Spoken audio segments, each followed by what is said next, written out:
petite pépette. Fais que tu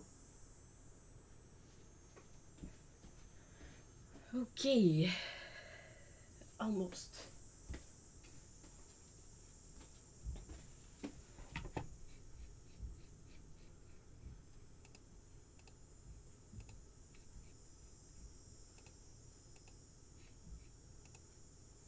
Right. Can I do this?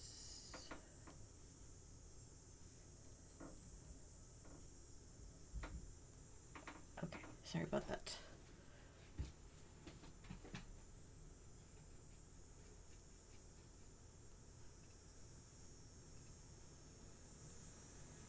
Good.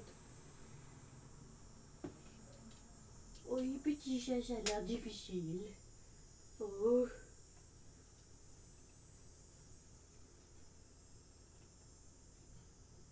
Tu testes avec moi, chéro? Ouais. Faire la sieste. Les pépettes.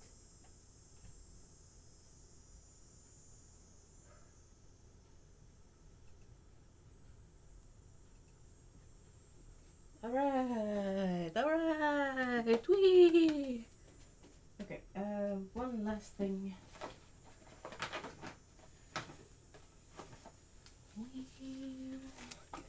Hello, good morning. It is early. Still drinking coffee.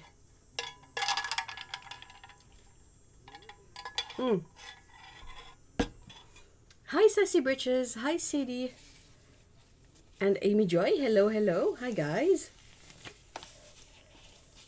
So I'm gonna start just a little bit slow for people to come in. What I'm gonna try to do is see if I can clean these quickly. They are... Oh, also let me know if you can hear and see. I know you can see because I have the stream on, but I don't have the audio of the stream on. So, yeah, I want to just quickly see if I can clean these.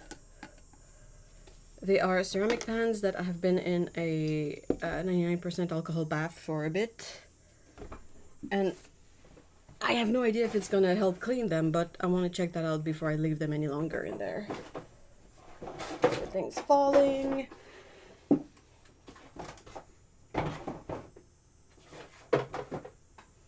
It is not a stream if there's not a little bit of chaos.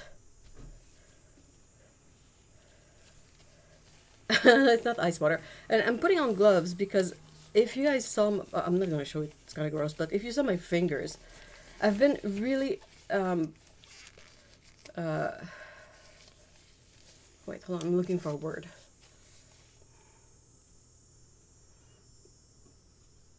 You know when you kind of focus really hard on one thing?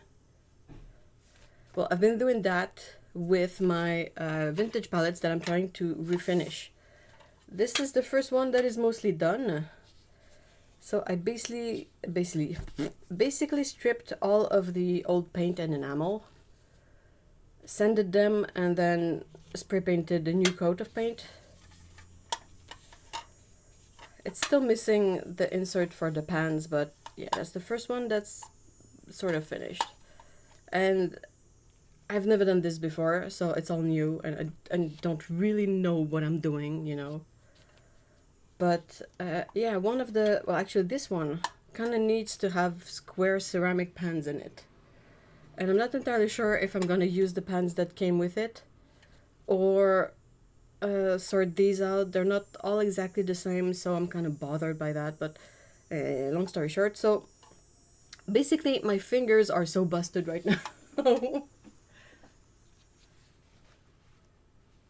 I tried taking a break, but it didn't stick.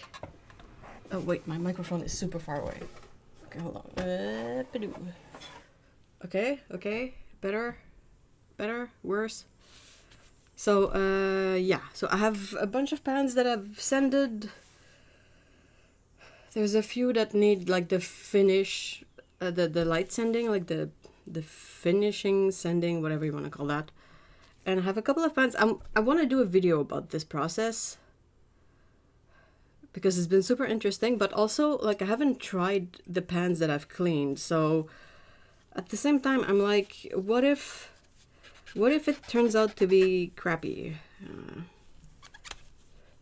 What if like the enamel that I chose is not great for watercolor? Like, I've tested it, and it is fine for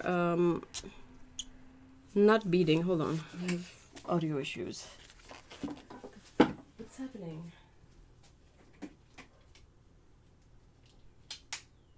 Can you not?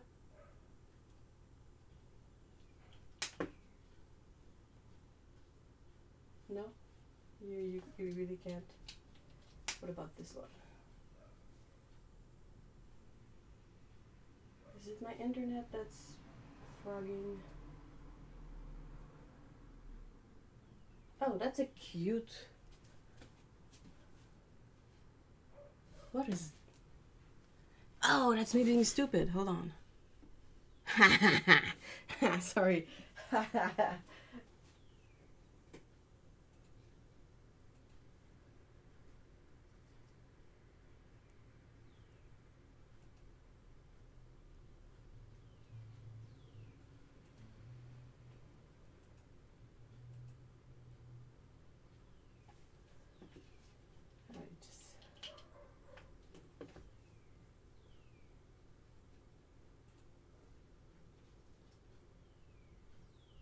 Okay.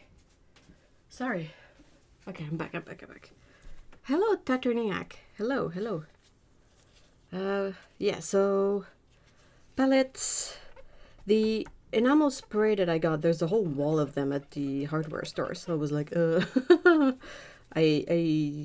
don't know what to pick. And the guy was like, try this one. The only thing I knew I wanted was that for it to be matte. You know, you don't want a shiny, glossy interior for a palette. I mean, for the exterior it's fine, but for the interior it's kind of not great. And yeah, so basically the matte spray paint is doesn't bead, which is great, but also I don't know if it will stain easily. Yeah, that's what I was trying to say. Hi Sean, hello. I was wondering if you fill the pans, why not buy them full or just leave them in the tubes? You mean in general?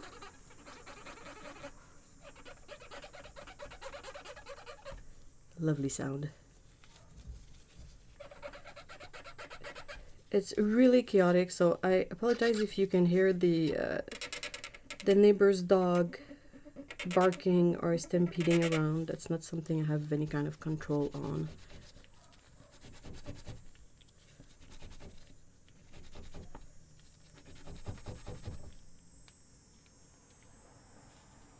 So yeah, I'm not sure what I'll do, but I'm having a blast. And yeah, what I was trying to say about doing a video about the palettes is that it's not a... I always feel kind of weird when I do a video about something that is not fully vetted.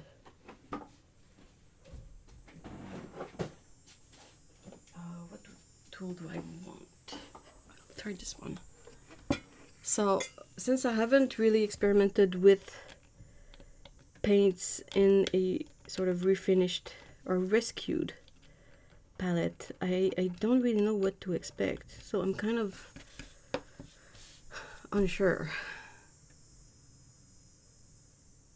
Well, folks fill empty pans all the time. I was thinking, why not just leave the paint in the tube? Or, well, I mean, it's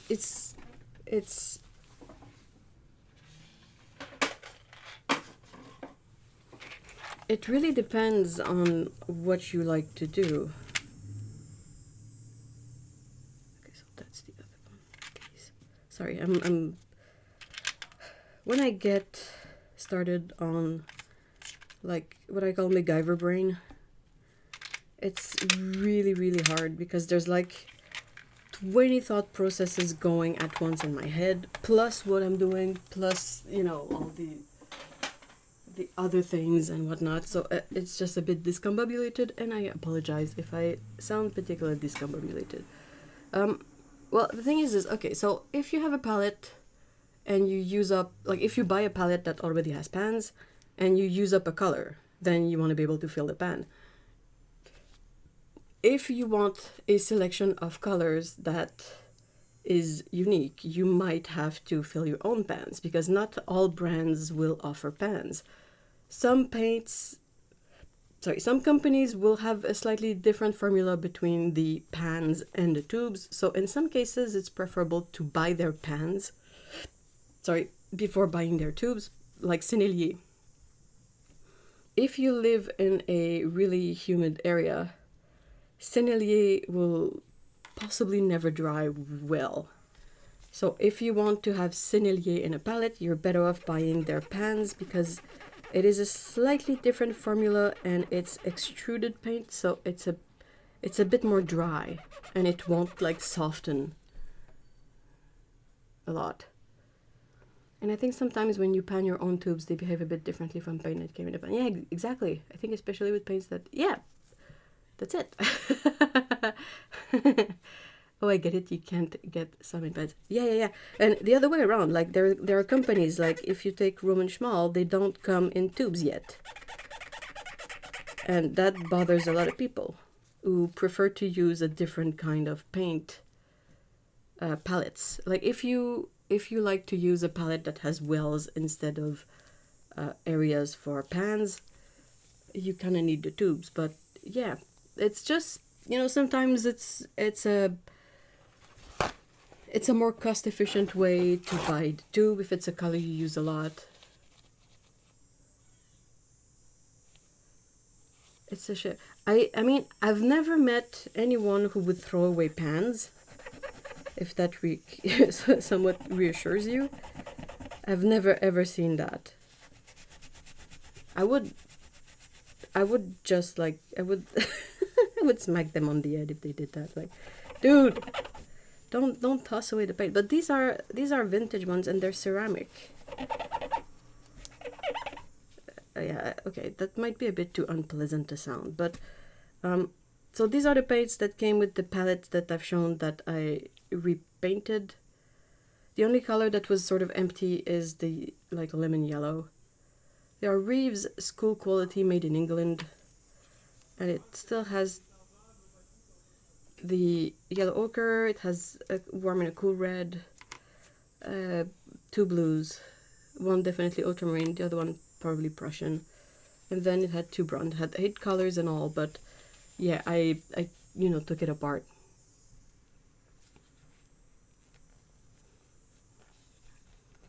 I was just watching a video on Roman Schmal November 2024. Ooh! Roman hinted to new colors like a while ago, and I don't think we've seen anything new from him, so I'm kind of eager to see what he has in stock. Just a question, what make are the pans? I use Cutman's, and it's vintage paints. It's old Winsor & Newton, back when they still made the pans with ceramic instead of plastic. This one is rectangular, but it says Brownie's Elementary Color. Like the sets for kids had these paints. Like, I'm sorry, what now? What now? Are you kidding me?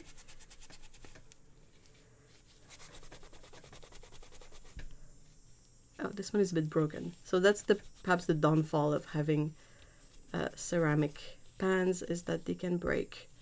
But they're also like completely biodegradable, I think, right? These were really gross when I got them.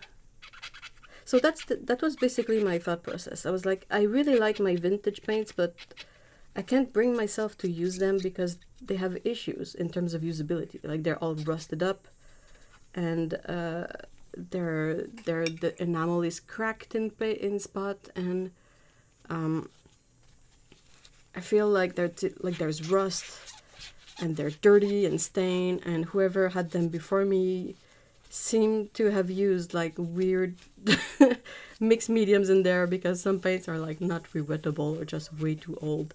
So what these vintage sets have in terms of like vintage appeal, they totally lose any kind of efficiency or usability. And I was really split. I was like, what am I love looking at them, but I hate that I can't use them. Hey, Jessie! Hello! And I was like humming and hawing, and I was like, nah, what am I gonna do? And I feel like I'm bothered, and this is annoying me, and I want to use them because they're super cool designs, but at the same time, like, I can't use them as is. And what got me started is that I had, you guys know the really tiny De La Rani palette for 18 quarter pans? That one? Well, I was looking at mine and I was like, I'm not using it. Why am I not using it? And then I was like, oh, it's because I don't vibe with the colors in it right now. I kind of want to put different colors in it. So I was like, okay, that's easy to do. I can just, switch out the colors. But then as I did that, I was like, ugh, it's kind of rusty and I hate rust. You guys know me, I can't do rusty things. So one thing led to another, and I basically ended up gearing myself with sandpaper, 99% alcohol, and spray paint. And I got sent on a mission to refinish all my vintage pans so I can use them. And I might face criticism for, destroying the vintage pans, but at the same time, my stance on this is that they were made to be used, and it's a bit of a shame that they're not. Like, these were not something special. These were student sets. Like, they were the sets kid got in school to learn how to paint. I don't have any, I'm rambling today. I don't have any RS, Roman Schmal. But I feel like I'm totally... I think you would love them. Absolutely. I feel like there are two things going on with the ceramic pans. Kids way back in the days, like up until maybe the 80s, were trusted to treat things better. So no need to make cheaper version for. I don't think, plastic was that... Like, this was the same manufacturing as the quote-unquote adult products, so... Just popping in to say hello really quickly. It's nice to see you! Hey! Hello! I hate having cheaper versions of things for kids. It's like, oh my gosh, like, in general, just find a way to perhaps get your kid to be less rough with things, if possible. Like, I understand that it's not necessarily always possible, but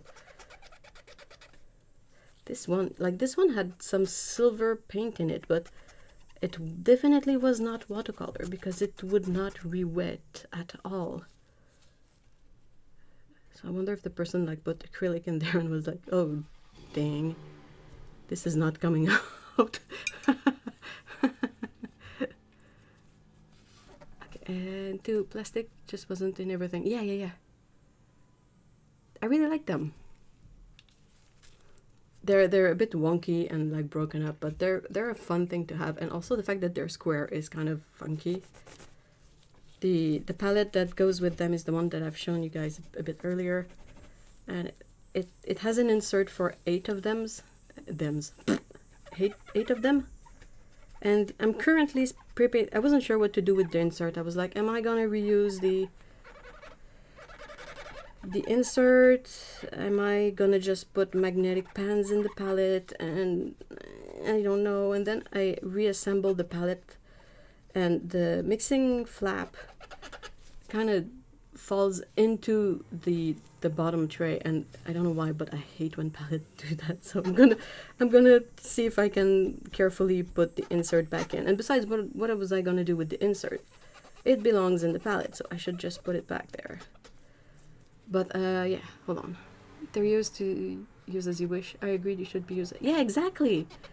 I feel like they have such unique designs that it's like we keep being excited for new releases of new palettes or whatnot, and there's a treasure trove of vintage palettes that already exist, but that need a bit of TLC sort of become usable.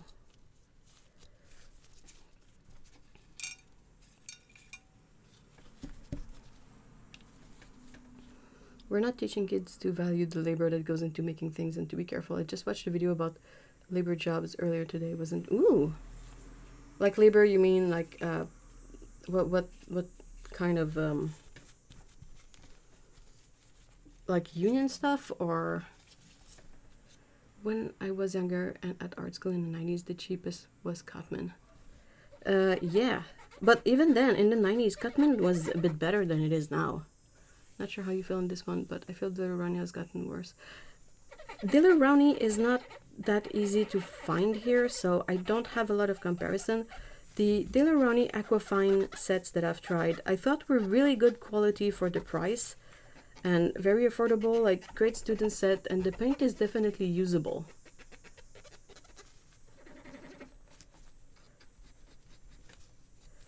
Some of them are more stained than others. I totally wish I could make a... Oh, tell me about it. Okay, I know myself. I know that sometimes I get really like focused on one thing really intensively, and then at some point it just stops being interesting and I completely drop it out. But if I lived in the UK, you can know for sure that I would totally buy all of those... lovely sound. All of those busted up vintage palettes that you can find on UK eBay. And I would refinish them and try to rehome them so that they have a new life, basically.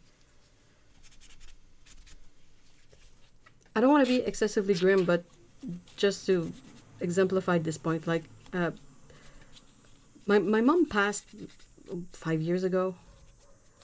It was a weird experience, not just from the basic situation being weird anyway, but just from the perspective it gives to things and what you do with things, what you decide to keep, what you decide to not keep, what things mean, and all of that, because it made me realize that, first of all, we tend to accumulate a lot of stuff. Okay, I need a place for this. And then whatever stuff that has meaning to me would probably be meaningless to everyone else. So, it made me realize a lot of things. Like you hold on to things because you're like, oh, this is whatever, but it's kind of not worth it. Does that make sense? It's really difficult to explain, but it's a really weird thing to go to through thought process wise.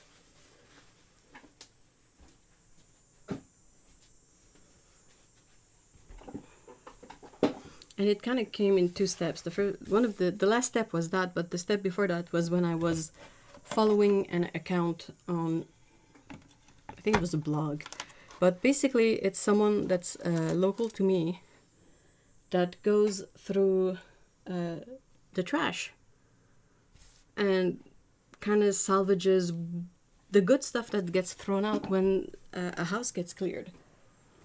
Whether it's someone passing, whether it's a house that gets sold, and the person kind of looks through the garbage bags, and they salvage a lot of stuff that you would be astonished.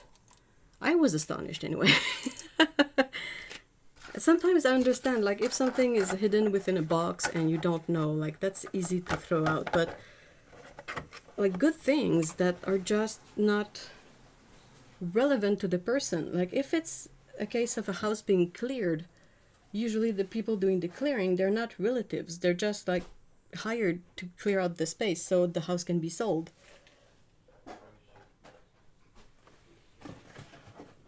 And as a result of that, all that stuff is meaningless to them. So the thing that someone carefully kept for years and years and years, it's nothing. I realize that it's a bit a bummer, but I feel like it's not something we talk about a lot. We focus a lot on getting things and consuming things and having things, but not so much the quote-unquote life of those things. Does that make sense? like heirlooms and whatnot. What's the point of a heirloom if it's not useful, or, you know, if it stays in a drawer somewhere? What's the point of having that heirloom? Okay, hold on. Not sure how you feel on this one. Okay. I totally wish I could make a... Oh, man. Labor, like just making things instead. Oh, yeah! Dude. Like going back to everything analog. That's fascinating. I really enjoyed end sewing before I screwed up my thumb. That was the issue, but there's... Like, we lose sight of a lot of things, I guess. Or perhaps it's just an age thing. I feel like as we get older, like the kind of, oh, new, shiny feeling of life in general goes away, and you are left with just looking at things and being like, oh, this might just be like underpants, but a lot of work goes into making those underpants. Like that kind of silly thought process.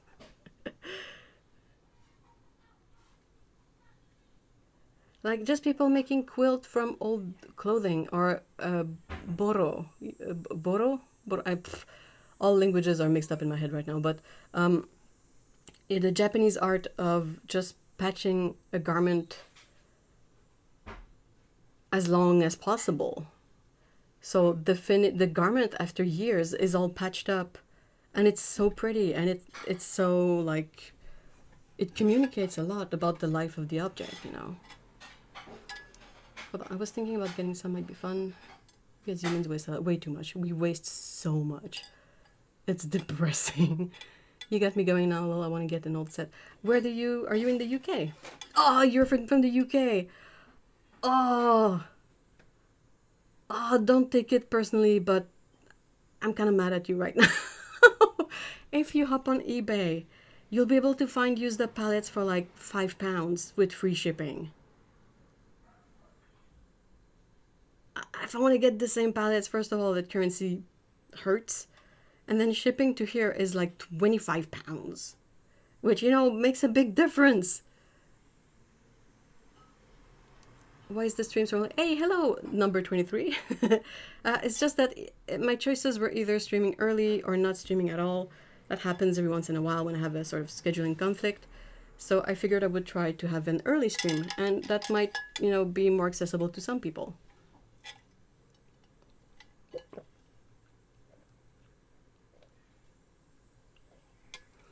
I'm from the UK, and you are so right about the old art supplies. They're everywhere. My local art shop has been around for decades and has old stuff on the shelves here and there. Oh, I'm so mad. Okay, like message me on Instagram or something. We have to talk about this. I wanna vicariously live through your experiment fixing a palette, and I might be able to help. You know, we might share tips and tricks and whatnot. But there are so many cool designs of like scholastic palettes that are metal, like Reeves or Daler-Rowney, and they're all sorts of configuration and sizes, and I look at them and I go bonkers because I'm like, they're all so cool. And occasionally I find one that's like somewhat affordable, and I've saved up like a few bucks and I can get it, but I always feel so bummed when I hop on UK eBay and then hop out. I'm always like, okay,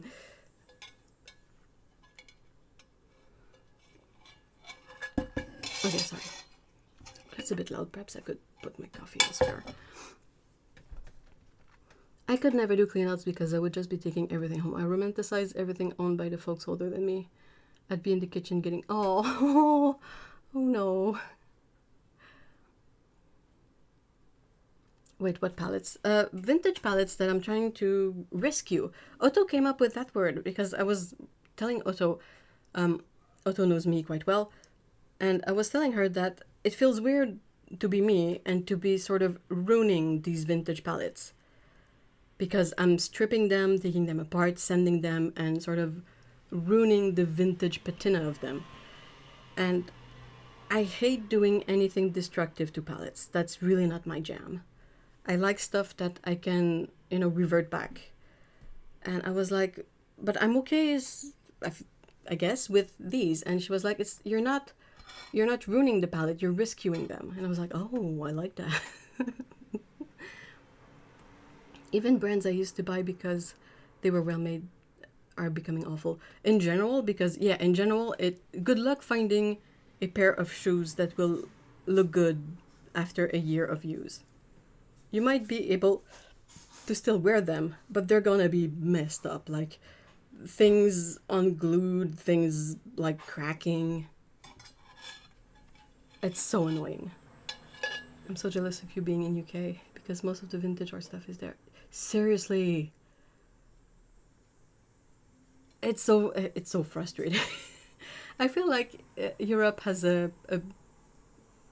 such a big leg up in terms of vintage art supplies because you actually have history that goes back further than a couple of hundred of years, you know, and that all that stuff was made local and was accessible.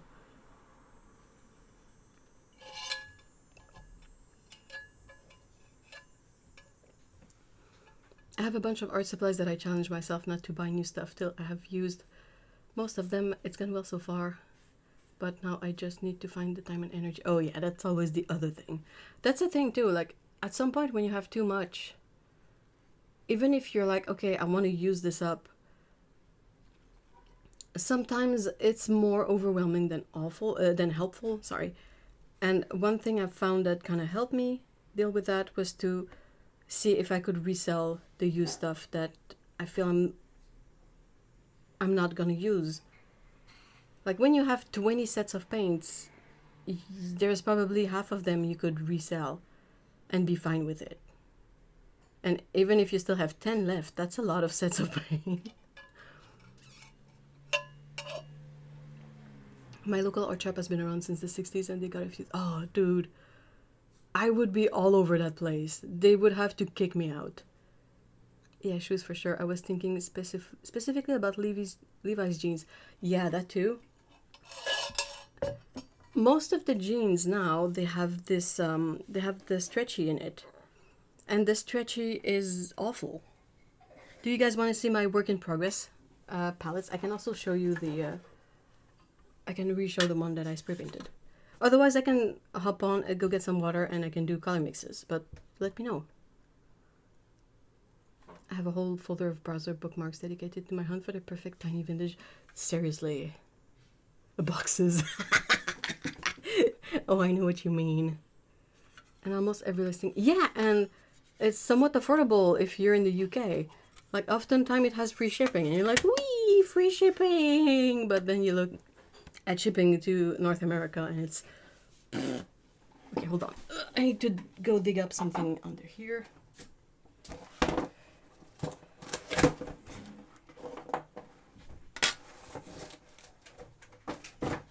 So, everything that I'm doing is... I try to repurpose the stuff I already have the most I can, because it's just easier. So, my spray painting setup... Oops, this one has my... Oh, I hope that wasn't showing too much. I picked the worst one.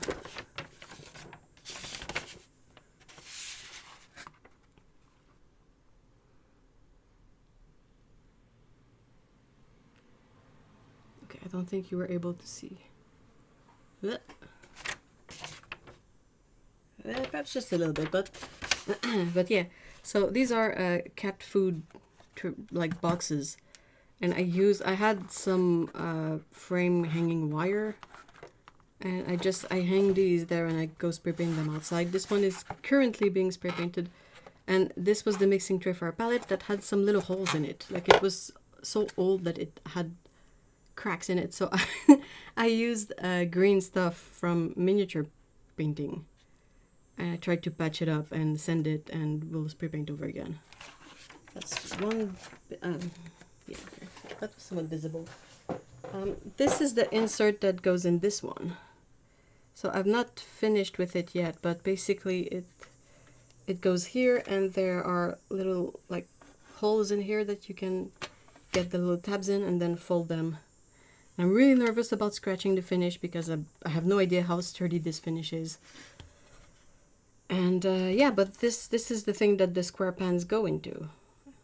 It was like this. So I think that's gonna be really interesting to get usable again.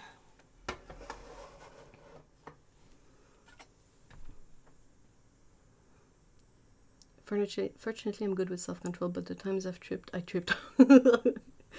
Yeah, and in the UK the box will be $100, but in the US it goes, yeah. I have a little bit of a lot of different art supplies I find with that I end up. That's good though. That's really good. That's the whole point. The issue is when you have like supplies and you use up 5% of them and you never touch the other 95%. Like I have acrylic paints, but I don't paint in acrylic, so what's the whole point? These I could probably resell. The way my brain works, I'm tempted to keep them because I immediately think, what if I need them? But I don't need them, really. I need to remind myself that I prefer to use watercolor. That's it. That's so cool. I love that you're patching these. I'm really trying hard, and I appreciate that you guys kind of get it. I have other bits. Hello, Minette. Someone asked about the paint I'm using. Hold on. It's this one. I just went to the hardware store and I got that. I have no idea if it's good or not, but what I told myself is that if there were any issue with the paint that I'm using, I can take them apart, strip them again, and use a different paint. You know? It doesn't have to be the absolute final step of everything. Like I can go back on this. I can, you know, I only bought white, so all my palettes will be white for now. But if I realize that I like it, I can go back, get a color, get a different finish. I could get a glossy finish and paint the exterior a fun color, you know? So, what other, this one? So yeah, these tend to rust really easily, so I kept everything in Ziploc bags with a shit load of silica packets. I'm pretty sure it's enamel.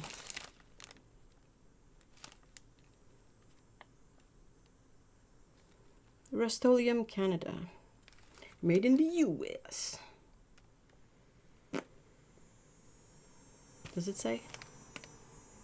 It doesn't really say, but I was asking and I was reading about it on the here, but it's supposed to be waterproof and it's matte, what they call flat, and it dries quickly and it covers up nicely. I think you're better off trying to go for acrylic, sorry, the other way. You're better off going for enamel. Okay, so these are the trays for the pans. These were all like painted over and they go with this one. So as you can see, all my palettes now have been stripped. I used more of the green stuff to patch up some little holes that were in there. That's gonna be gross. That's the lid. That's the ring. I keep forgetting to clean it up. And the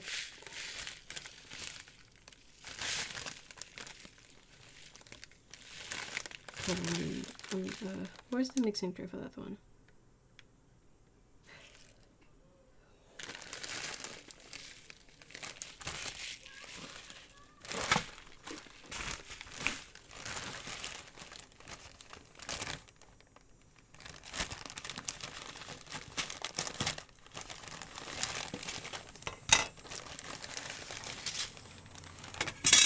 Oh, okay.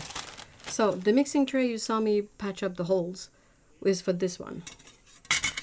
Okay, so this one basically had these in here and it was completely hidden that these are brass. I don't want to squeeze them in there and be unable to take them out, but they were in there, and with a lot of elbow grease I was able to remove them and clean them up.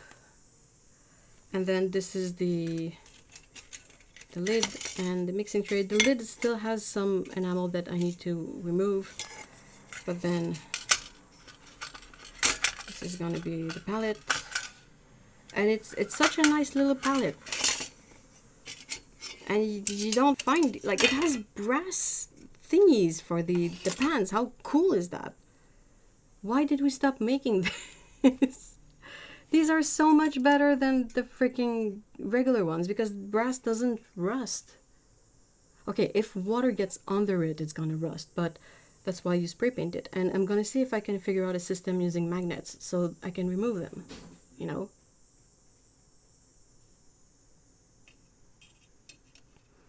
I use my acrylics the least by far. When I need them, I can't substitute them though. Yeah. And also you have really cut down on the number of colors you like to use, so that also helps. That's the thing, like, I feel like, as an example, Sean, you've been really efficient in streamlining your supplies to what you use, but sometimes it's really easy to get overwhelmed and to end up with so many supplies that you don't really use. And what's the point of that? It's not exactly useful or helpful. So that's one.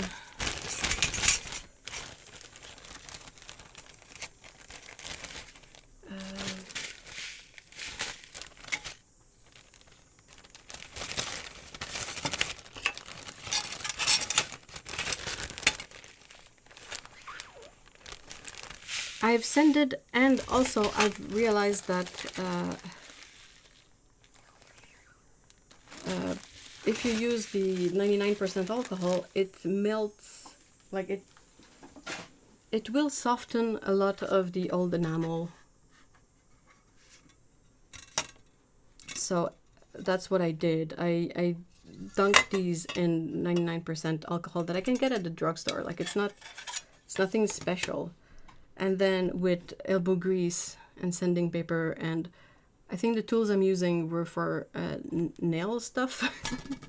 Like I said, I just went with, like, I tried to use the stuff I already have, most of it.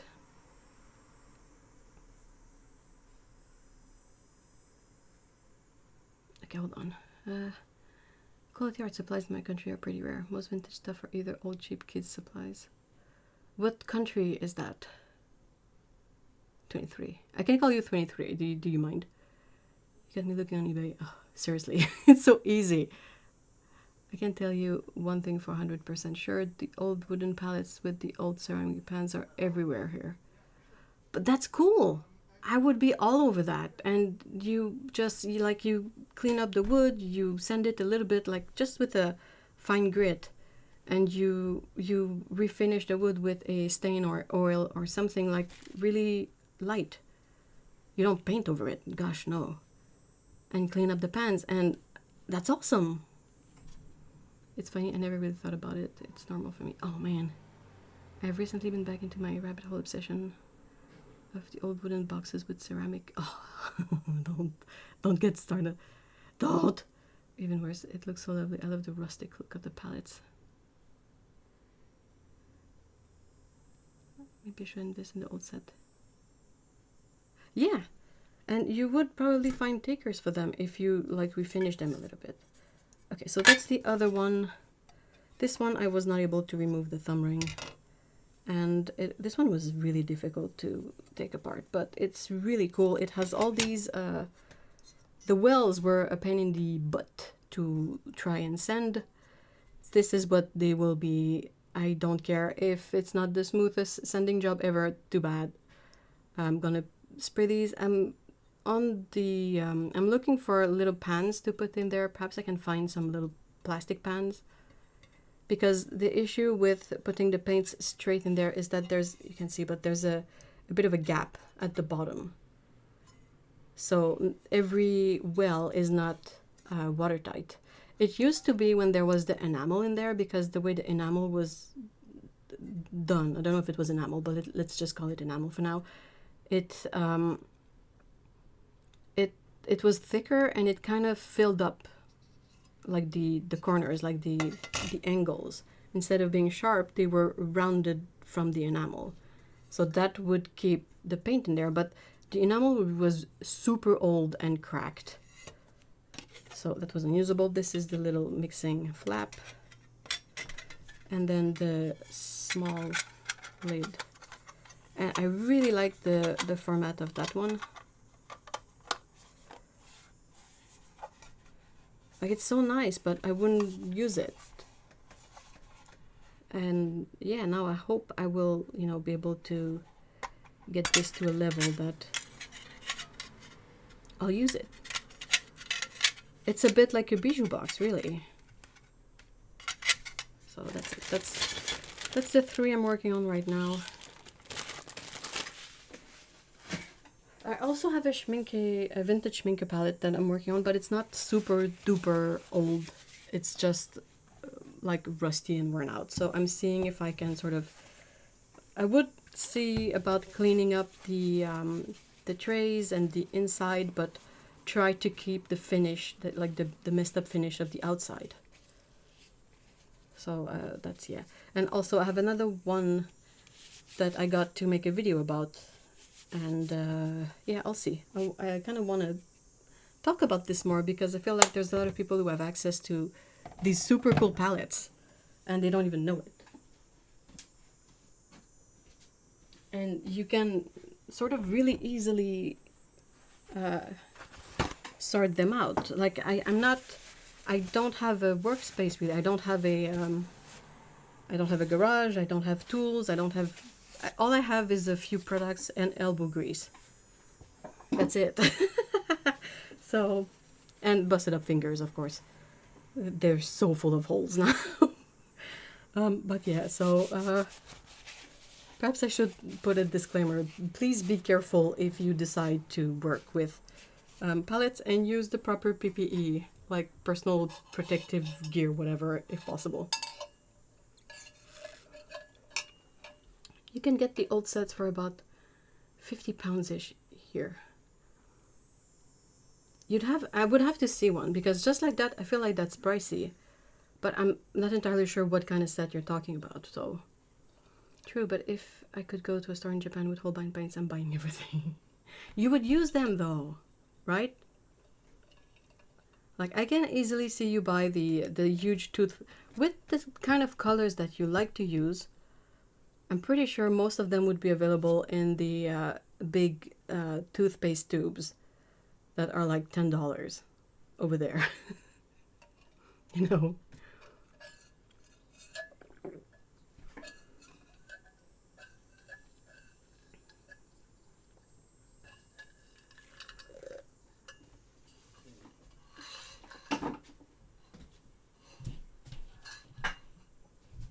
Yeah, the price of Holbein anywhere outside of Japan is very prohibitive.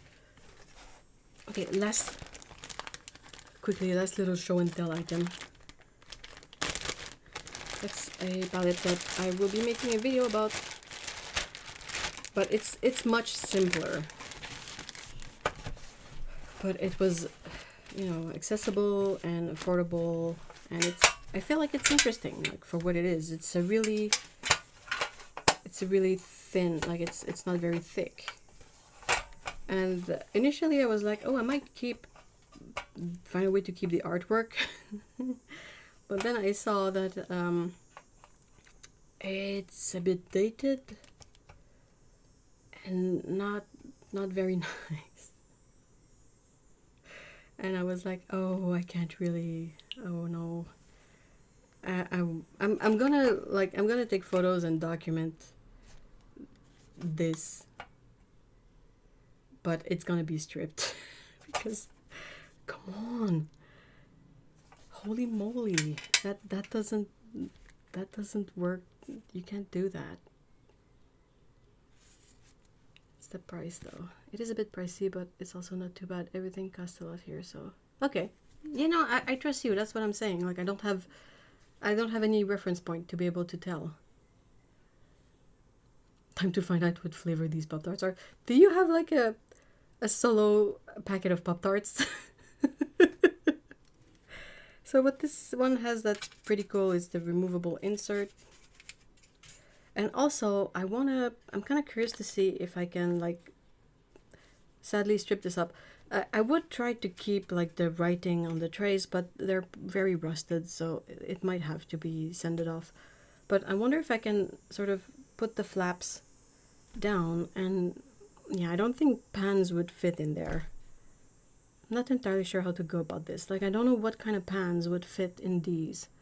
Maybe the makeup kind of pans, do you think? So yeah, there's a bit of work to do, like tinkering with this one, but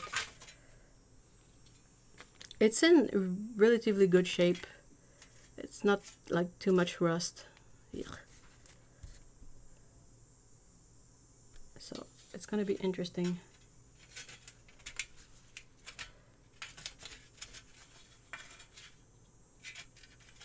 I watched another YouTuber snip out the inside of a pan like that so she could put, oh, okay. The thing is I don't know what size of pans. Oh man, that's gonna be part of when I'm doing the video on this one. Yeah, it lifts out, which is pretty cool, which is a, you know, is a blessing if you want to send out the bottom of it, actually. Oh, okay.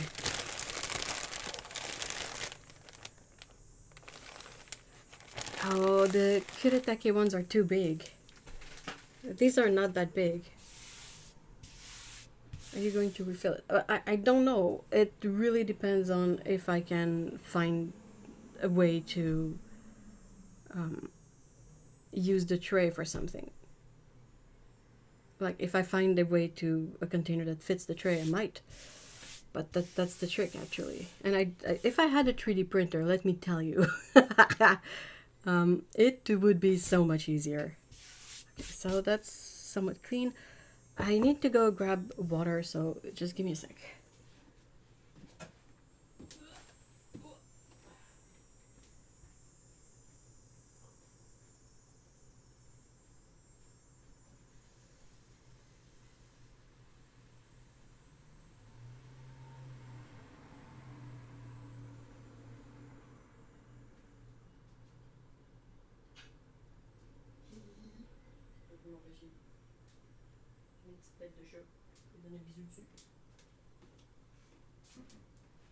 Si l'autre est tellement passed out. Oui. Ah, c'est drôle. Okay, here I am. Today's flavor is Snicker. Wow, you have Snickerdoodle Pop-Tarts? I've never seen those. We don't really have those here.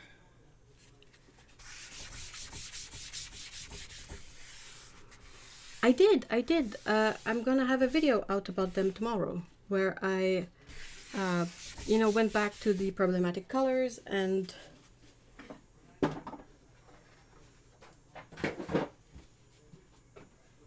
basically tried much harder to get them to look good, and yeah, it was interesting.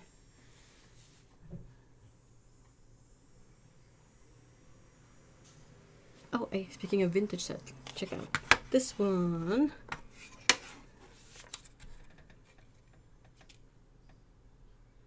Pretty sure this is Cutman because everything's a hue. But it's the old, you know, the good plastic. The good plastic. The good plastic. Oh, spoilers. Sorry, yes, spoilers. Oops. The flavor is great, but the dough part is not huge and it's very crumbly. I've always meant to write to them about it.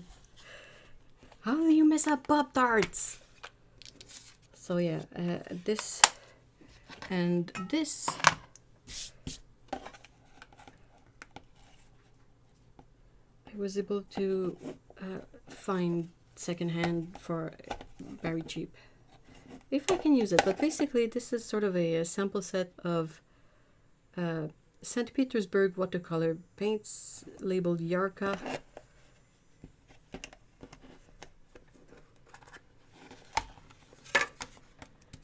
And yeah, I thought that would be interesting.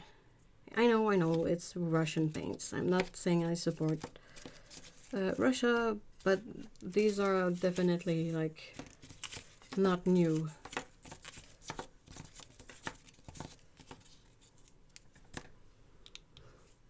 I'm just annoyed by the order. So, cadmium lemon, cadmium yellow, ochre yellow is gonna be later, cadmium orange, scarlet.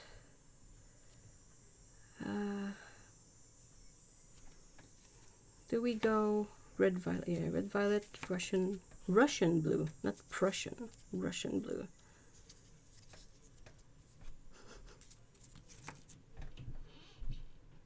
And then emerald green, emerald green, yellow green, yellow ochre, umber, sepia, and English red. Let's go. No pigment info. You sure it's vintage? I got 3 of them in my drawer. Oh yeah, it's vintage, absolutely.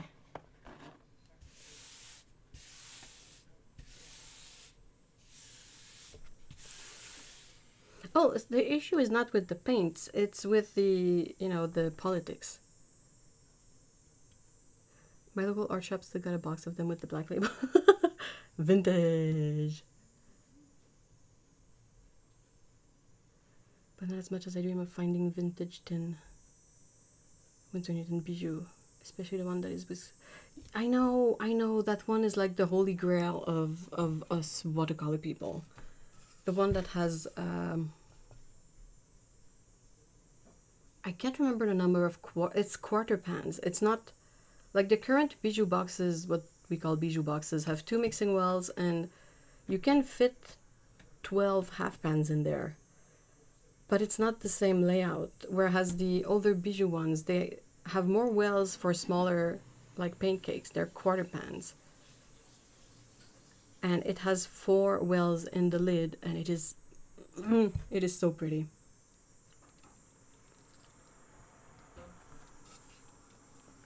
I mean, if it's affordable, Taterniak, I would absolutely do it.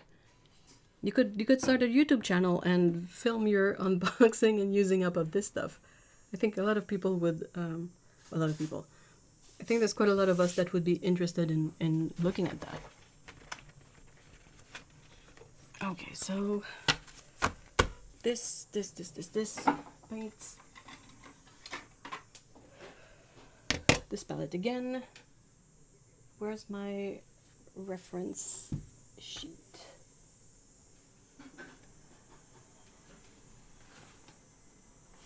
The right answer for that is somewhere, but it's not very helpful.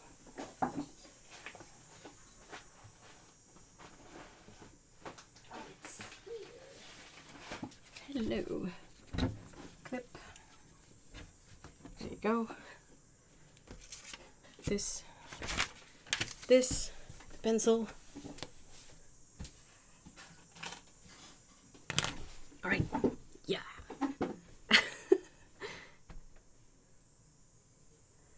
Oh, I didn't know the pen size portion was different. There were quite a few Winsor Newton bijou, but I think people hunt for the 4 times square wells. Yeah.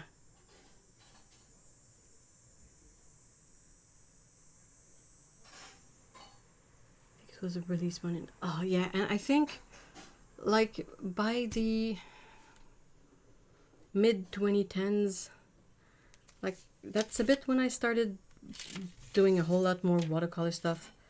You could still somewhat find them, but like they were getting rare. Oh, I've done quite a lot. So I made these were the ones from the members only stream this week. So I still have a bajillion to do.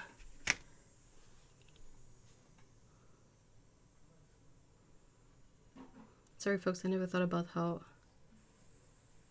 hard it could be to get the old stuff. It's just everywhere when you start looking. Oh man. I'm envious. I can hear those summer bugs that sound like electricity buzzing. This cicadas? Oh boy, this eBay palette I'm thinking about already has 13 people. I might be one of them. You know?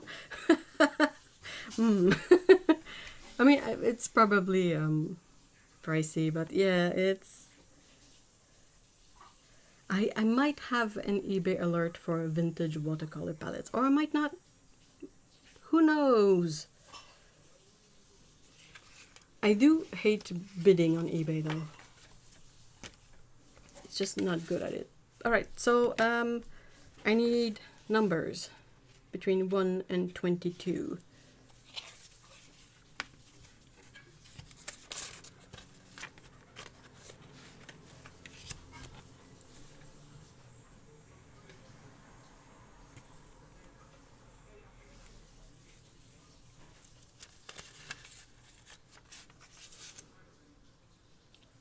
To be honest, I never figured out what they are. Maybe they are cicadas. You'd like this one. It's got a steel gray exterior. Ooh. I'm not picky though.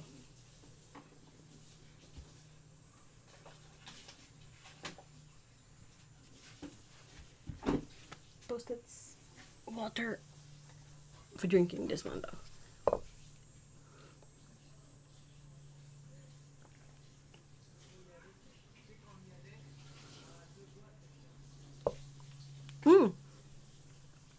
A vintage drafting table. Oh, that's a dream too.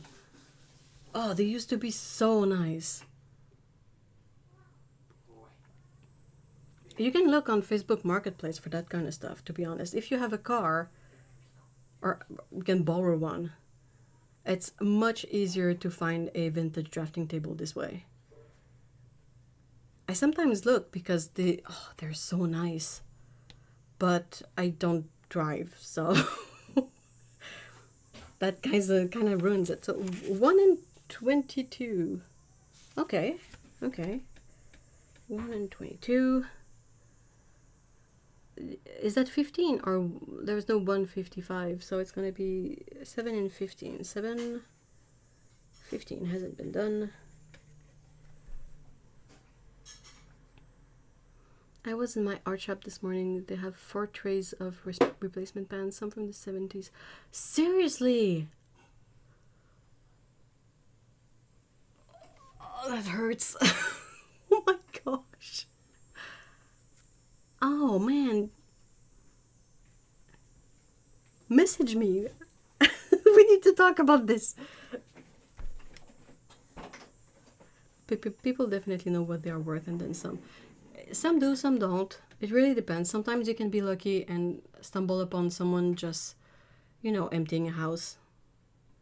And they will price it, a bit much, but it's still quite nice for what it is,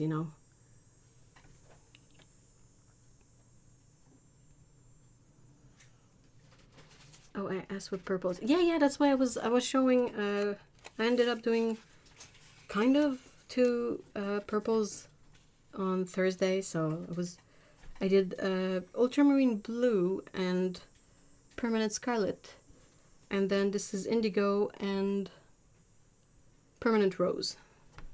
So you have a really heavily granulating kind of purple, and then a really smooth purple. Thanks. Now I have the impulse to go on eBay to look for whatever. I mean, I'm not helping myself, right? You guys are gonna get all the good deals. Perhaps that's better this way. But yeah, I think that giving a new life to something is a noble goal and should be encouraged.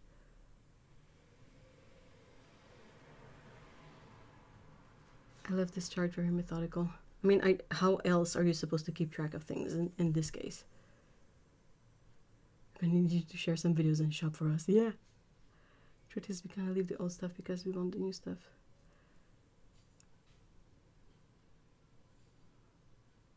Then the thing is with the old stuff, sometimes there's stuff that's like older pigments that are no longer available. And with watercolor, it's like watercolor doesn't really go bad as long as it doesn't get rusty or corroded. So you can find some really old paints and they might be dry, but it's watercolor, so you just put a bit of water on it and it's still good. No Facebook. Yeah, I understand not wanting Facebook, though Marketplace is quite nice. I don't know if there are any, not that it's nice to use, it's awful to use, but it's practical. Like if you have something you want to get rid of and to have someone pick it up, like we once had an exerciser that we wanted to sort of move out, and yeah, it just announced it on Facebook Marketplace. Say, well, in this case, we were like, we really just want it out, so it was free if you came to pick it up, you know. So I think in the palette for the brightest purple, my ultramarine blue and the permanent rose would make the brightest purple. So we're gonna try that. But first, let's see 1 and 22 together. I'll try to fit all 3 pairings.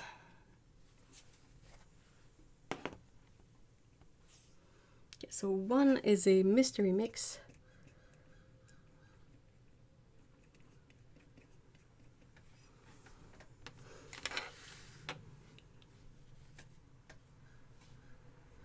I have quite a few vintage discontinued colors in this palette, and they were both from tubes that had hardened and dried out, but I just carefully opened up the tubes and transferred the dry paint into a little plastic jar. And yeah, for this palette I took out a piece and plopped it into a pan, and there you go. I dream of painting with actual vintage paints and tell myself the spirit of 1980s white painter is infusing me. Oh, I was looking for old Dillarani and got some from the 80s. Oh, but they're old Aquafine ones, not pro. I mean, Aquafine are great. I like Aquafine. I don't have any issue with it. It's same with Cutman. Sort of a co-situation without the... I have a few tubes of vintage Cutmans, and they used to have real cadmium in there. There's a Viridian one that's real Viridian. So it's not indicative or of anything, the fact that it's student, especially vintage student paints. They used to be so much better than the current day vintage, current day student paints. Current day vintage. Okay, and 22 is Permanent Scarlet. But yeah, the exerciser, like we needed to get rid of it, so I announced it, and like instantly someone messaged me. I was like, oh, is this still available? And I was like, yeah, I just put it up. Of course it's still available. And you were like, oh, awesome. I never have any luck with this stuff. And I'm like, oh, well, you're lucky winner. And the person came. It was a very nice young woman that just had a baby, and she came with her parents-in-law, I think, and all 3 of them, plus we tried to help, but we all managed to get the exerciser out and into their truck, and they left with it. So that's the part that I like about a platform like Marketplace. And I remember one other time we had cat food that really didn't pan out well for our cats. So I just, I couldn't return it, couldn't do anything with it. So I just put it up on Facebook Marketplace, like, it's free if you can come pick it up. And someone was like, oh, I'm gonna come pick it up. And they they brought handmade cookies. They were like mamour cookies, the one with the date paste in it. So that's the part that I really like of such a platform. What I don't like of such a platform is all the, the back end of it. The company, there's always a couple of scammers on there, because there's going to be scammers everywhere, But I really like this idea of being able to have exchange groups where you can sort of donate stuff, or like as a social tool to get together, to organize.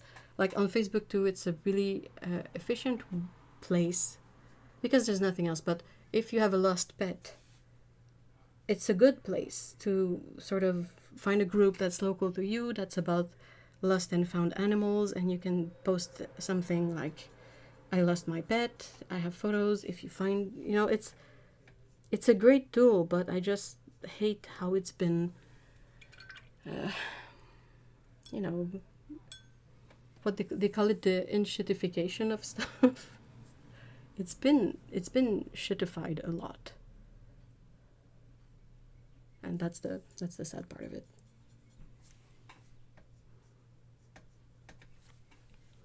Besides, I'm kind of stuck. I need to have a Facebook account if I want to have a quote unquote professional Instagram account. I love Facebook Marketplace, and especially the buy nothing group networks. Yeah. Meeting needs for people who otherwise would go without. Absolutely.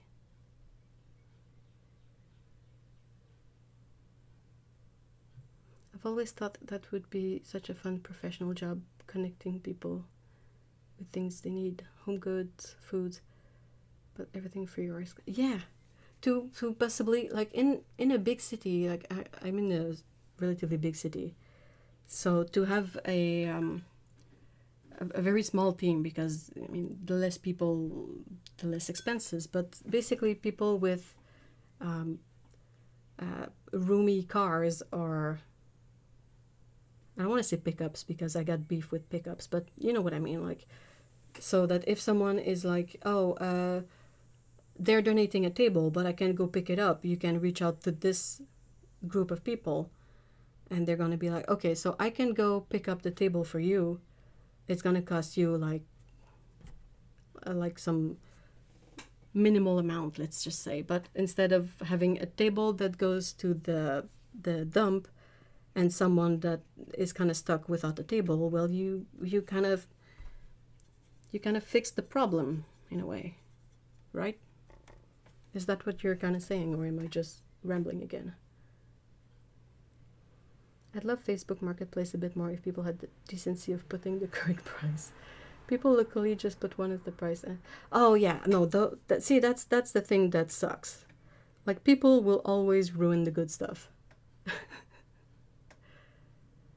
Like, some people advertising for their shop, but not using it as a shop front, just saying like, lots of used sewing machine for sale, message me to, and the photo is just like a room with 20 machines, and you're like, that's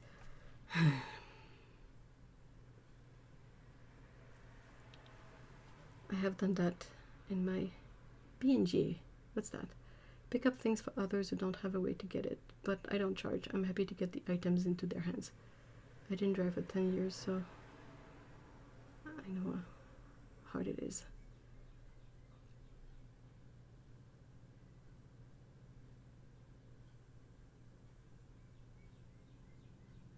Yeah, I wouldn't do it for free if possible, but the thing is if you end up being out of pocket for gas, that's perhaps the only thing that I would.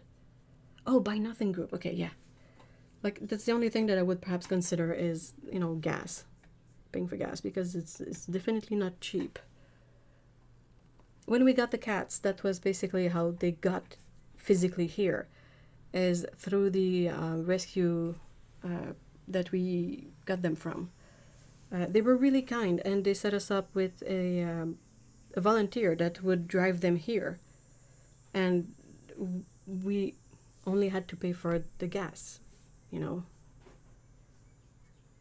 I'm fine with that. I don't mind that. That's just fair. Like, it's a real expense that the person will have to, like, pay for. It just makes me angry, and I try not to engage. I'd like to use the marketplace. Maybe if they had better filtering so I could stop getting spam, but oh, that too.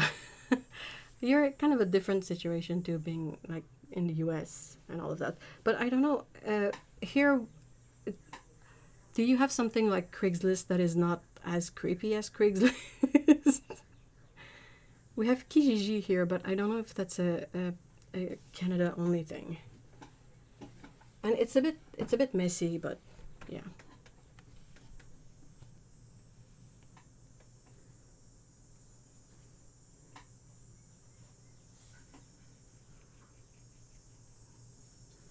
It brings us back to the fact that we tend to just throw away things so much, which is annoying. It's annoying on two levels. First of all, it's annoying because it kind of sucks to see something that could still be used just like being crushed by the the garbage pickup truck. But it also sucks that when that's not the case, that things are just made to be so cheap that you're gonna have to bin it at the end. Like it's like IKEA furniture. It has its good points, like it's very affordable, it's very easy to set up and all that. So if you kind of need something quick that's not too expensive, you can have a whole house decked out in IKEA furniture. But a lot of it is, what do you call that? You know, the fake wood. The wood that's particulate. The wood that's basically like little chips of wood and glue. It's just not made to last. And it's also not made to like degrade naturally, and like it's, I think the process of making it is really like polluting, and then the thingy, if water gets in there, it's screwed. You can't salvage it. There's nothing to do with it.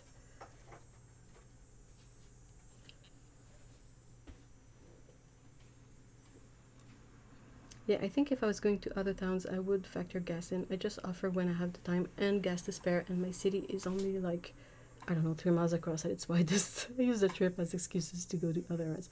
That's good. That's great. That's ideal, actually. Fellow particle. What?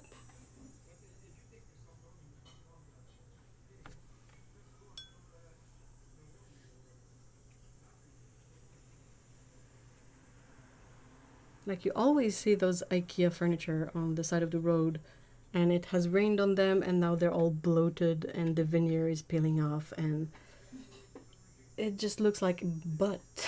It's not something you can send and like refinish and use again. It's not made for that, and that sucks. I hate it. Though also IKEA has some like real wood things. This is, my table is an IKEA table, and it's actual wood, but yeah,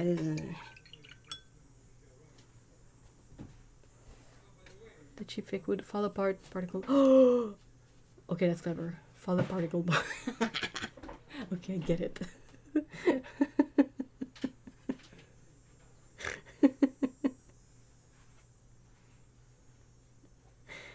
That's good.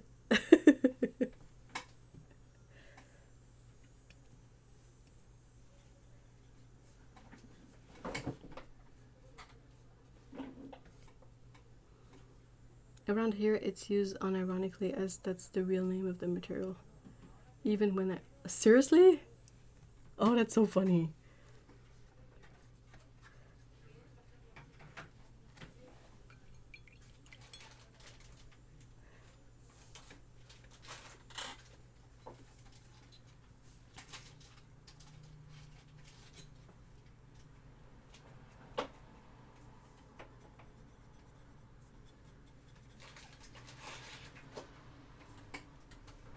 The issue is kind of twofold, isn't it? It's like you don't really have access to a lot of actual wood furniture, but also if someone has actual wood furniture that they're getting rid of, we don't necessarily have anyone that can spruce it up and make it better, and then have that be someone's furniture. Like sometimes you see them, the table have been used like in a garage or something, and they're a bit like stained and busted, but they could be salvaged. It's just that not everyone knows how to do that anymore. I don't.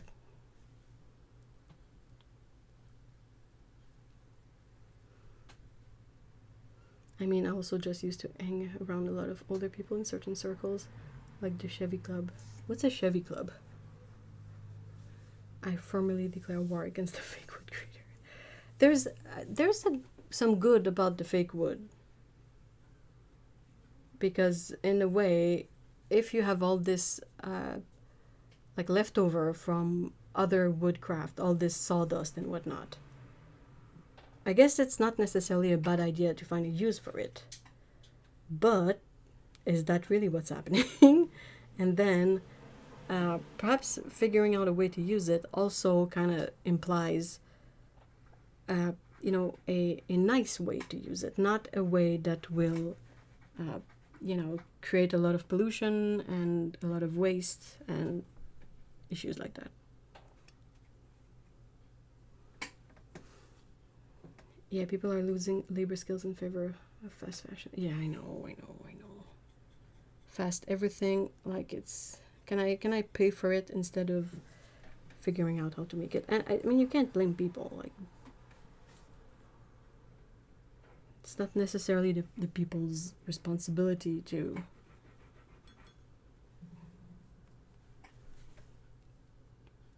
Northeast Chevy car and truck.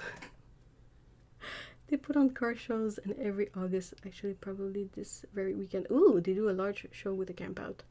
I used to go because my ex is a member. So I was an honorary member. Ooh, okay. And what's it like? It's a big, like, a bunch of people that like cars that just chill together and have barbecues and talk about cars.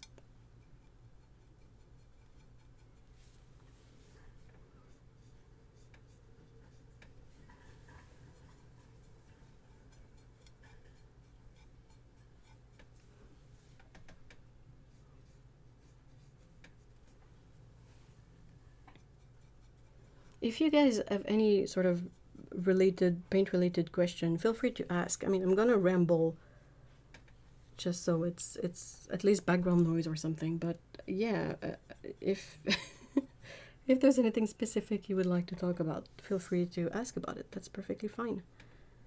Otherwise, I'm just gonna keep rambling about whatever.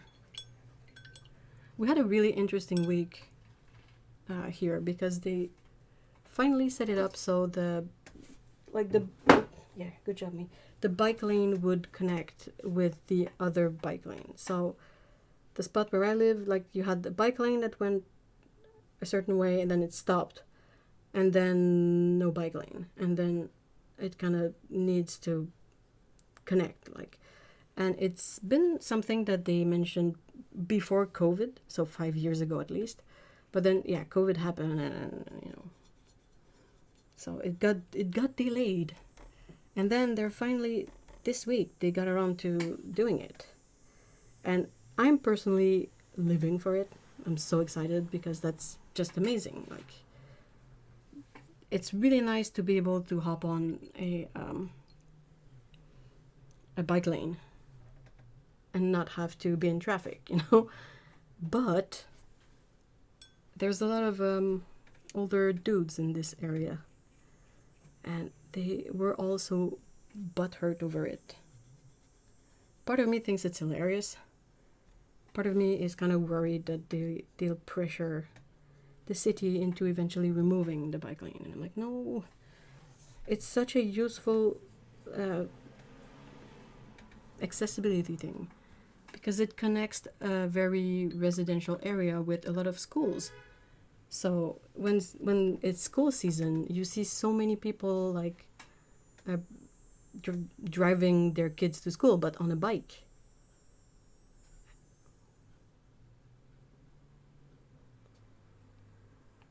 We were a few of the youngest people in it. Sorry. It is mostly all guys in their 60s and older. Yeah, people bring vintage cars, restored, and hot rods. Oh, that's cool. I must admit, I love the small Cutman set, the 12-pan ones. But even the art shops like them can feel it. You need to get they've changed the plastic. Now it's like thinner, cheaper looking, smooth plastic. But if you can get the old ones,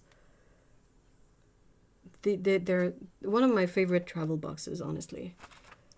Like this one with the textured lid. One of the best ones. First of all, it's sturdy. It's indestructible. It's a good mix of colors and mixing area. And it's really compact. The only issue it has is that you're gonna need to use Cotman or Winsor Newton pans in there. Generic pans are a bit too big, but that's it. The red I'm using is Permanent Scarlet. This is a color from Core, but it's pigment PR168. It's one of my favorite reds because it's this really warm orangey red. Arctic Journals, hello, good morning. We have bike lanes everywhere as well. They're good, they're great. I don't know. I mean, it's not a live stream if Leaf. It's not a stream if Leaf Blower Man doesn't, you know, chime up.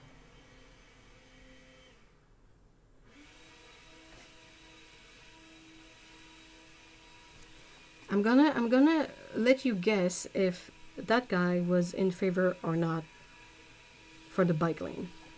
Just try to guess. I got 3 of them, but never thought about the box. You got me now.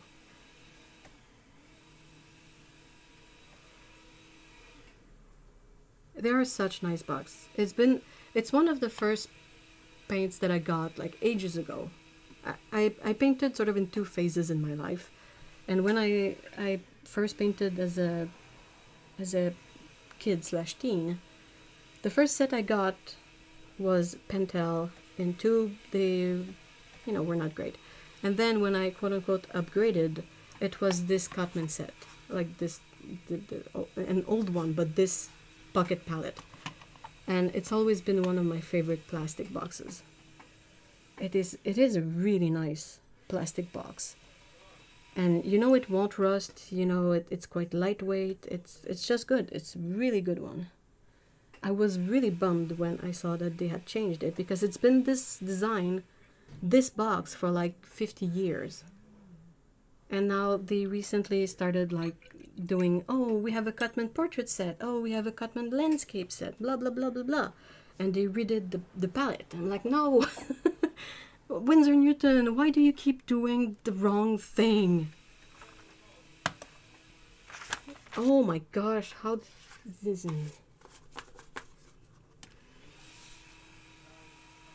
did I? Oh, I did not check it. Leaf Blower Man is not as fun as, who's the other man again? I think he's I don't know. Oh my god, I just looked at them. You're so right. 2 of mine are the old ones and the 3rd is new. The plastic is different. It is. And it's not fun. First of all, I don't know why they made them smooth. It looks so cheaper. So much cheaper. The fact that it's smooth now. Okay, 7, 15. Oh my gosh, I need to ramp up so I can do all 3.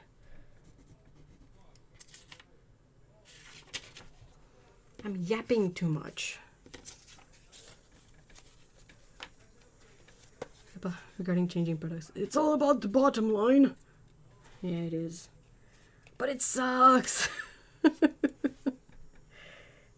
It's about the bottom line, but you're also like shooting yourself in the foot on a long-term. A tambourine man, bagpipe man. I mean, I would prefer bagpipes.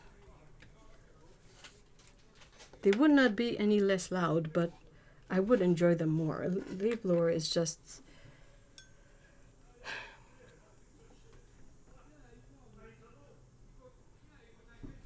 It's one of those ways that the... Oh, 7 and 15. Oh, interesting. Okay, cool.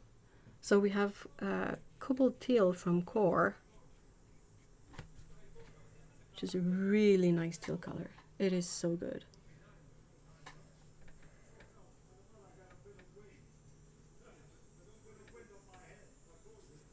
I'm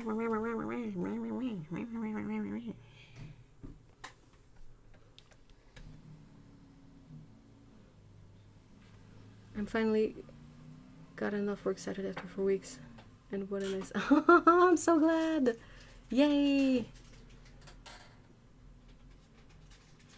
I love it being this early. It's not going to be early forever, though. It's just, like I said, it's a sort of scheduling conflict. And I'm stuck between no stream or early stream. So perhaps the good side of this is that I know this is a recurring scheduling conflict that happens every once in a while. So there will occasionally be more early streams, but yeah, it's still just a temporary measure. So this is Core's Cobalt Teal color, and this is Sennelier's Yellow Sophie, which is PY93. It's a really nice transparent sunny yellow, and there's not a lot of brands that have this pigment, I think, last time I checked. Sennelier was one of the few. So we have a really nice granulating teal and a really bright yellow, so we're gonna get some really fun greens with this mix.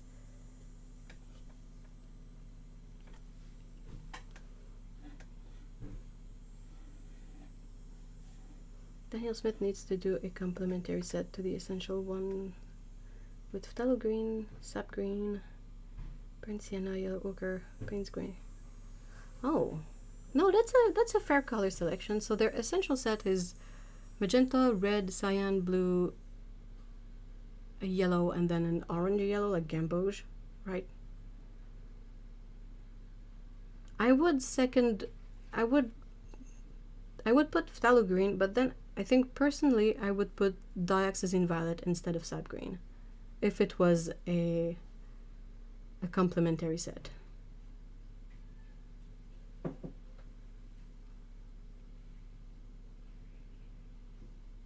I'm still sleepy. I just woke up like 15 minutes ago.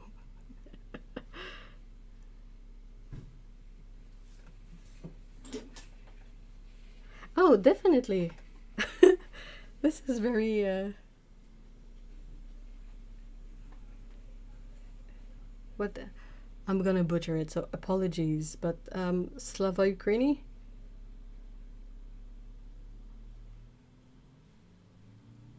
That yellow sounds fab. I'm always hunting for the lightest, brightest, most transparent yellow.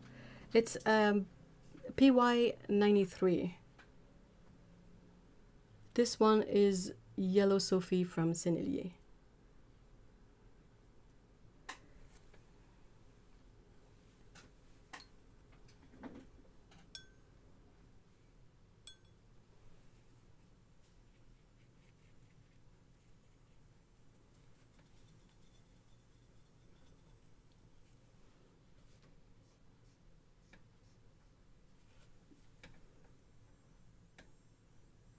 I can feel that green screaming at me.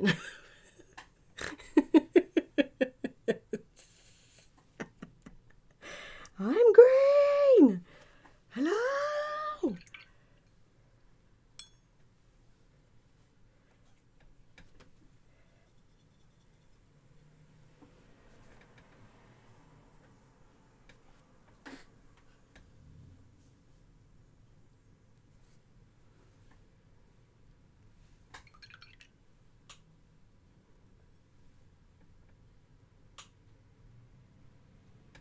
Yeah, that was exactly that. We usually respond with Ariam Slava.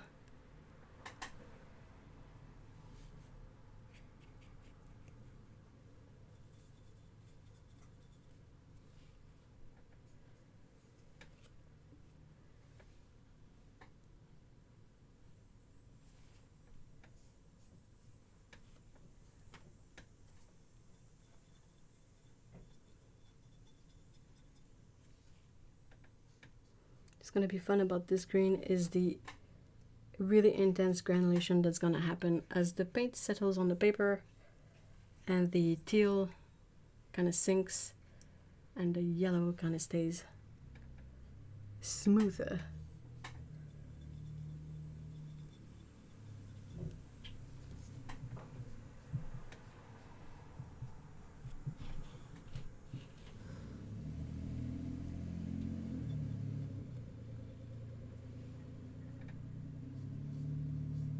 That's so bright. Do you have a blog where we could see all of these mini?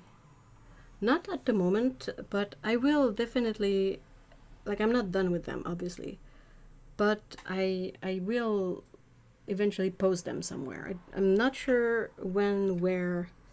Like, should I do a post right away with the ones I have so far? should I wait until they're all done? If you want to kind of keep track of it, there's one place that I usually post these kinds of things. It's on my Patreon page, and you can be a member for free. And when I do sort of drops, that's where I put them. And I will put them members only, but it's free to be a member. So yeah, Patreon is a bit better in terms of having tools to set up a text post properly with photos and whatnot.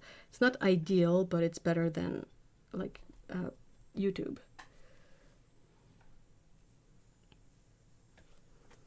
So if you use Patreon, you can hop on there and be a free member. And every once in a while, I post like a text post.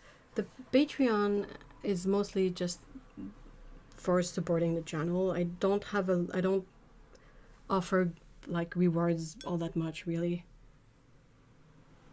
because it takes away from the time that I use to make videos. So it's kind of a self-defeating thing. But yeah, it's also where I kind of put all my posts.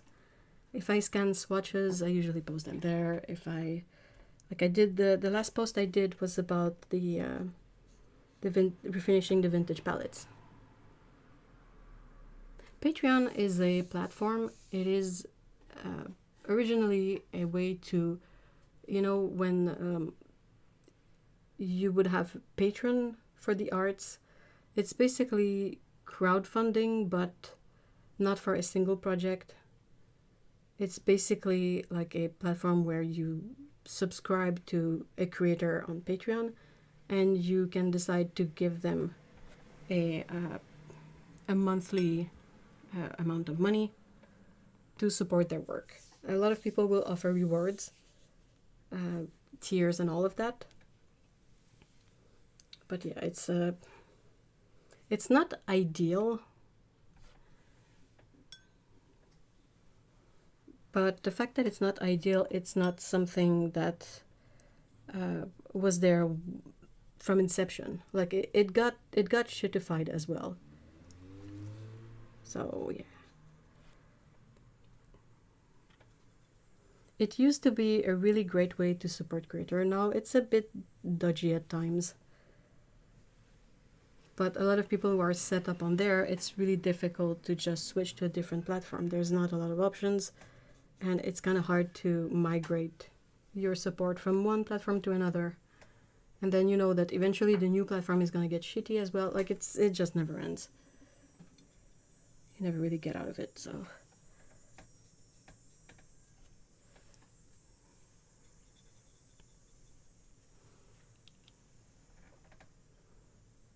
Thinking of if I have similar blues in my... You can try any kind of granulating teal color with a yellow that you like. You're gonna get some fun colors regardless, even if they're not exactly the same as this. It's the combo of the granulation in the teal that's like really interesting with a yellow, because it gives you those super bright greens that have a lot of character and texture. Even if you try it with like PY150, nickel azo yellow, that transparent yellow, it's super fun in terms of mixes because the yellow is really transparent and smooth, but the granulation is there, so you kind of get a lot of stuff happening within a single mix, and you basically had nothing to do to make it happen. You just plop it on the paper and you look at it. And then magic.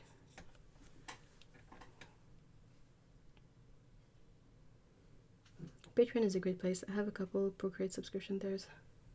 Not good. Oh, well, thank you. Okay, I mean, I know the concept of patrons, but Patreon I thought was maybe just a word people use. Not an actual... I don't know why it's called Patreon, really. So to view content from creators, you have to go to that specific site. Yeah, there's not like, it's not a platform like YouTube in the sense that you don't land up on a big page that aggregates sort of everything. you kind of have to seek creators out and decide to follow them, I think.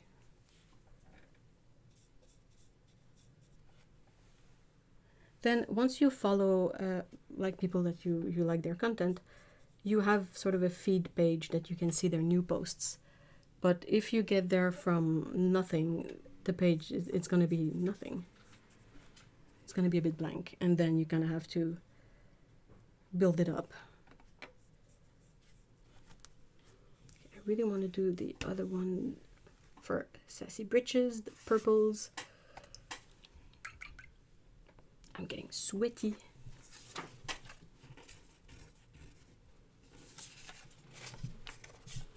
Wait, I just went to the site and clicked sign up, and my homepage shows me an artist I already follow on social media. Did I already sign up for the... It's possible. No teal colors yet. If you want to mix like granulating greens, you might not get the same kind of vibrancy, but you could mix them with ultramarine blue and it's still gonna give you some interesting, more muted granulating greens. And also Rosa's teal color, I don't remember what, cobalt teal something, is really nice and really affordable as everything Rosa. So 620. 6 is ultramarine blue. It is a French ultramarine blue, so it is heavily granulating, this one.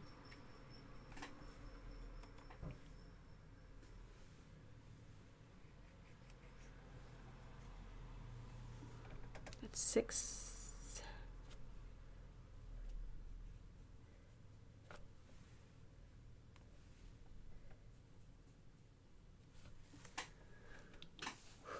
Alright. Well, I had no idea.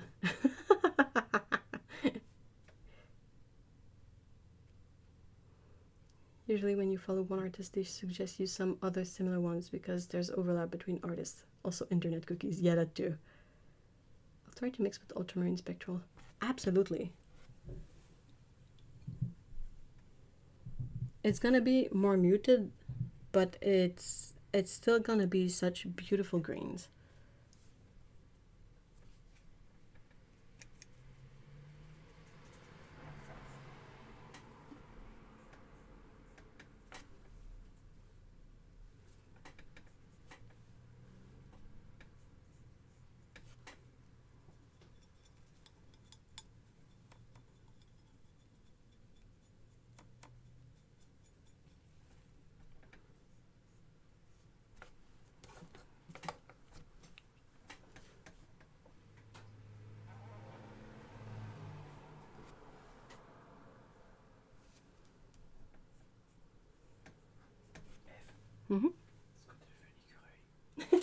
Y a-t-il encore l'autre flaque? Oui. Oh oui, complètement. Tu veux l'écureuil? Oui, oui.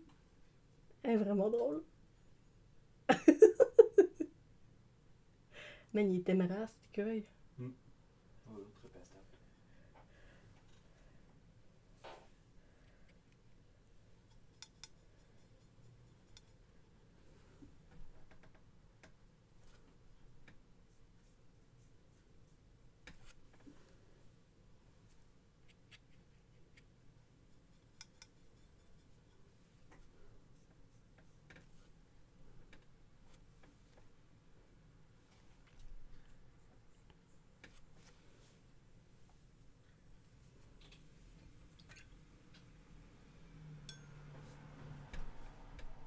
Oh, thank you so much. I really appreciate it. And I don't say that because like people have to join as paid members. Like I really appreciate having free members over there because it means that whenever I post something, well, more people see it. And we can then have conversations about that, and that's the whole point, right?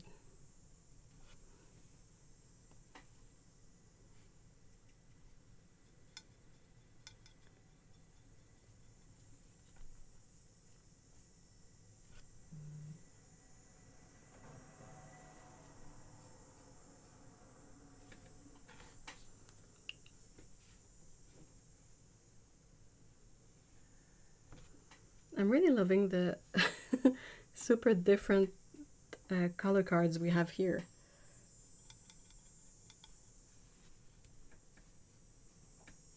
There's not any overlap in terms of color, truly.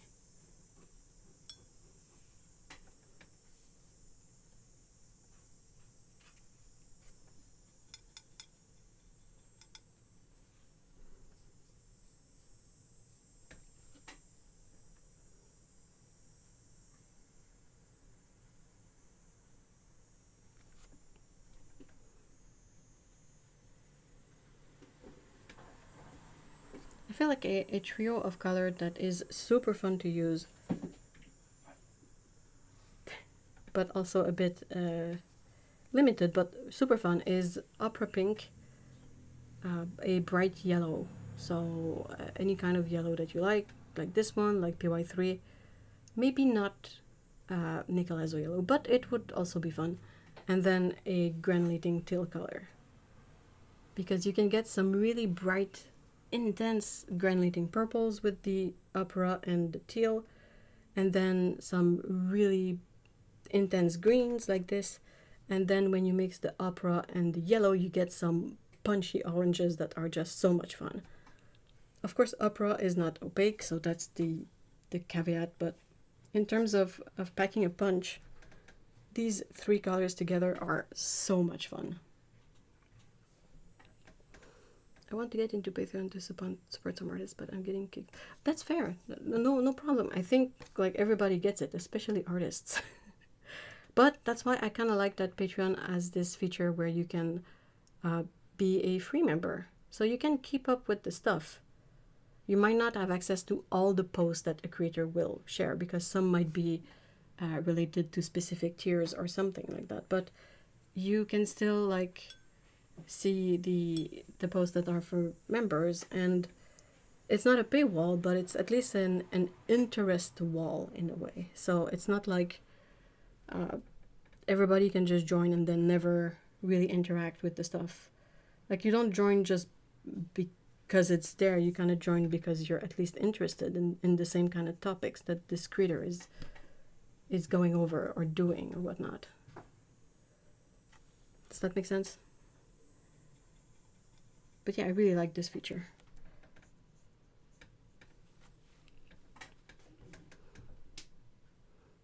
Me too. They really soothe massage my brain. I love color so much. These make me think of Lisa Solomon, who also does color and patterns and stuff just like this. Ooh. Wait, you can be a patron for free. You can be a member of a Patreon page. If you have a Patreon account, now you can be, they try to hide it a bit because, you know, they would rather you pay so they can have their cut of the of the price, you know, but there's an option to join, to be a member, a free member of a Patreon. Yeah, and as a creator, when you decide to post on Patreon, you can select which tier of member will be able to see your posts. So you can have posts that are public, but you can also set it so that any member will be able to see a post, and that includes the free members. Does that make sense?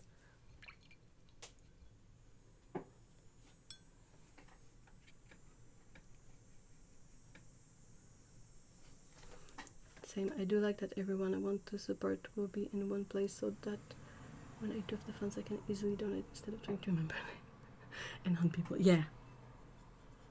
And it makes for a nice feed. Like, if you follow a bunch of creators on Patreon, then you kind of have the notification feed of their posts. So it's basically just those creators that you like. Which brings me to a big question I have. Artists who have affiliate links, are they your links easily found on Patreons? I know I haven't set up my affiliate links on Patreon.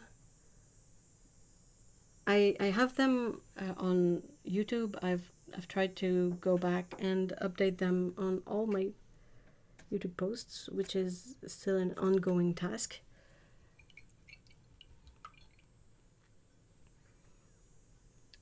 But aside from there, I haven't really, like, if I do a text post on Patreon where I'm talking about a specific supply or referencing like a particular item, I might have affiliate links. Like if I'm gonna put a link, and if I can have it be an affiliate link, it's gonna be an affiliate link. Because why not? I mean, if people are gonna click on the link and buy the thing, why not have it be an affiliate link? But it's not really set up that there's an easily referenceable post with the affiliate links. Does that make sense? Patreon will be pure art, which I will love because my YouTube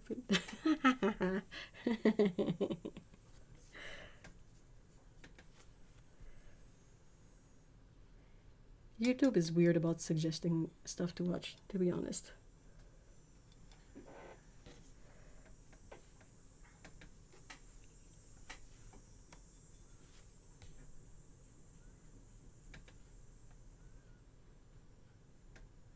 It's such an intensely separating purple. It's kind of difficult to see the purple sometimes because it really feels like it's pink and blue, not purple, you know.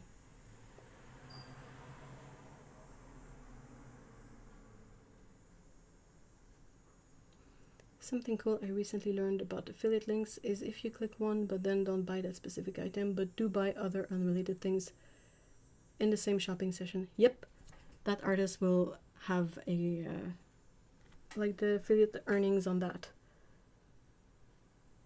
I love that. So you can buy like food and household goods. Yep. Yeah. It works really well with a platform like Amazon, which, okay, has its own issues. But yeah, it works really well with Amazon. And it's really funny from my end too, because sometimes I can look at my list of earnings and it shows me what people what some people bought. It doesn't, it's still very private. It doesn't tell me who bought what, but there's a list of items that bought. So for me, it's useful because I can see like, oh, did people get that art supply item that I was referencing or not? And yeah, sometimes I can see stuff like, oh, okay, palette, diapers, palette, cereals, you know, like, I'm like, no, all good, all fair. I'm here for it. I think it was you I learned that from. It's possible, but yeah, it could be, I mean, is there any artist on YouTube that doesn't really have an Amazon affiliate link?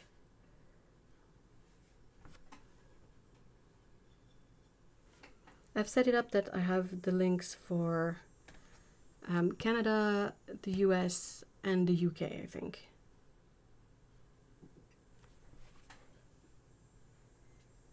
And I also have affiliate links for Jackson's in the US and the UK. I think you had said cat food. I mean,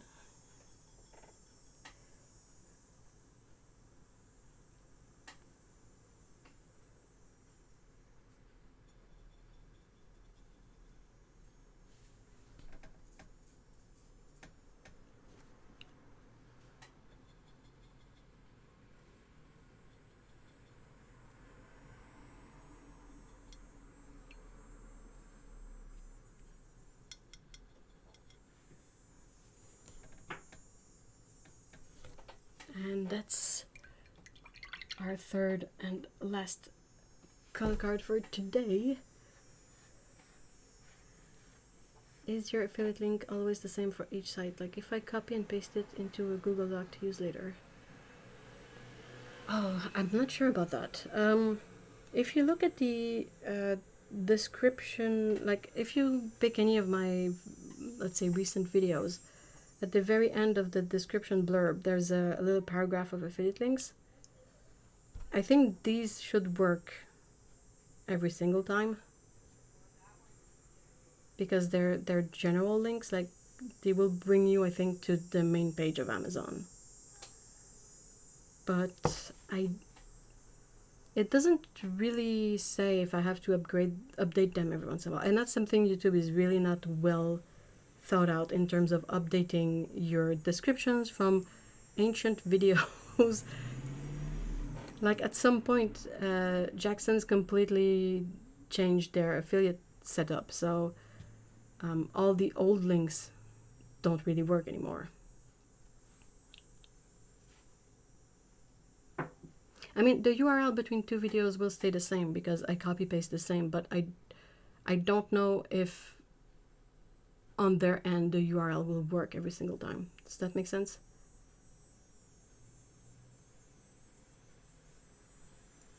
I'll look into it.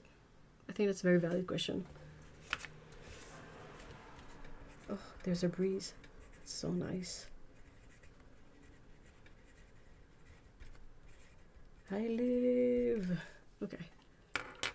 All right. I think that's gonna be it for today. I really appreciate that you guys were here and took the time to say hi and chat. It's always a lot of fun. Again, I'm sorry for the early stream, and it's not going to be a permanent thing. It's just a temporary thing every once in a while when the schedule is what it is. But yeah, next week it should be back to regular time, which is early afternoon for me. But yeah. For anything else, yeah, these color cards, I'm still going through them. As you can see, I haven't done a lot of them, but I fully plan at some point to share them, so that's something that will happen. In the meantime, new video tomorrow, live stream this week, live stream next Saturday, and we can all chat on the Discord. If that Turniac is still around and they still want to reach out to me, you can do so through Discord. You can reach out to me to Instagram about the vintage palette stuff, just to chat about it, like just for fun. And